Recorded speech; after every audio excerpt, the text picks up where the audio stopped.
অবশেষে পূর্ণাঙ্গ রূপে একীভূত হলো শরিয়া ভিত্তিক 5টি ইসলামী ব্যাংক।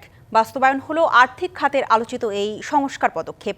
এর মাধ্যমে আর্থিক খাতের দুই শীর্ষ লুটেরার হাত থেকে ব্যাংকগুলো মুক্ত হয়ে সরকারি মালিকানায় যাত্রা শুরু করলো সম্মিলিত ইসলামী ব্যাংক। নতুন বছরের শুরুতে কষ্টের আমানত ফেরত পেয়ে খুশি অনেকে। এখন প্রধান চ্যালেঞ্জ গ্রাহকের আস্থা ফিরিয়ে আনা। জোরালো পদক্ষেপে লুটেরাদের হাত থেকে উদ্ধার হয়েছে শরিয়াহ ভিত্তিক bank, Exim, first security, social ইসলামী, ইউনিয়ন ও গ্লোবাল ইসলামী ব্যাংক। 5টি ব্যাংক একীভূত হয়ে যাত্রা শুরু হয়েছে সম্মিলিত ইসলামী ব্যাংকের। বদলে যাচ্ছে ব্যাংকগুলোর সাইনবোর্ডও। সম্মিলিত শক্তিতে সমৃদ্ধ আগামী স্লোগানে বৃহস্পতিবার থেকে লেনদেন চালু হয়েছে এসব ব্যাংকে। প্রাথমিকভাবে 2 লাখ টাকা পর্যন্ত আমানত তুলতে পারছেন গ্রাহক। তবে এখনো হতাশায় বড় আমানতকারীরা। আমরা প্রায় 2 বছর যাবত অপেক্ষা করতেছি।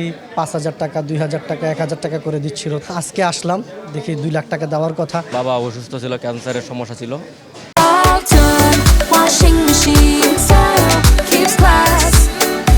অনেক কষ্ট করছি টাকার জন্য। অবশেষে যেমন আজকে যেমন 32,700 টাকা উঠাইতে সক্ষম হইলাম। আমার 3,75,000 টাকা ছিল, আমাকে 1,70,000 টাকা দিল। পুরো টাকা না হওয়া পর্যন্ত তো আমাদেরকে নিশ্চয়তা নাই কোনো। সরকারের মালিকানায় দেশের সবচেয়ে বড় এই ইসলামী ব্যাংকটির প্রতি গ্রাহকের আস্থা ফেরানোর চ্যালেঞ্জের কথা বলছেন কর্মকর্তারা। এই যে 2 লক্ষ টাকা পেয়ে আমাদের গ্রাহকরা অত্যন্ত স্বাচ্ছন্দ্য বোধ করছে। আমাদের গ্রাহকদেরকে আমরা বোঝাচ্ছি সম্মিলিত ইসলামী ব্যাংকই একমাত্র ব্যাংক যেটা সরকারি ব্যাংক। আপনার ডিপোজিট সম্পূর্ণ নিরাপদ, আপনার ব্যবসা নিরাপদ। কেন্দ্রীয় ব্যাংকের প্রত্যাশা, শিগগিরই সব শাখায় স্বাভাবিক হবে লেনদেন। স্বল্প সময়ে ঘুরে দাঁড়াবে ব্যাংকটি। এতে টাকা ফেরত পাবেন বড় আমানতকারীরাও। যেহেতু মালিকানা রাষ্ট্রের হাতে, আপনাদেরকে আস্থা রাখতেই হবে। আমরা 2 লক্ষ টাকা দেওয়া শুরু করেছি, এর অর্থ হলো যে আস্থাটা ফিরে আনার জন্য। এই ধাক্কাটা সামলাইলে তারপর ধাপেই আমরা এফডিআর বা অন্য যারা আছে বাকি রেস্ট অফ অ্যামাউন্ট সেগুলো নিয়ে আমরা আপনাদের কাছে একদম কনক্রিট মেসেজ দিব।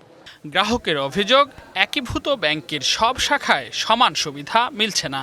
কিছু বড় শাখা আমানত ফেরত দিলেও প্রান্তিক পর্যায়ে এ সেবা এখনো পৌঁছেনি। ওইটা পাইলে আমরা বলতে পারবো না, আবার আমরা এখানে রাখলাম, ঘুরেই আবার রাখলাম কিছু। রেদওয়ানুল হক, ডিবিসি নিউজ, ঢাকা।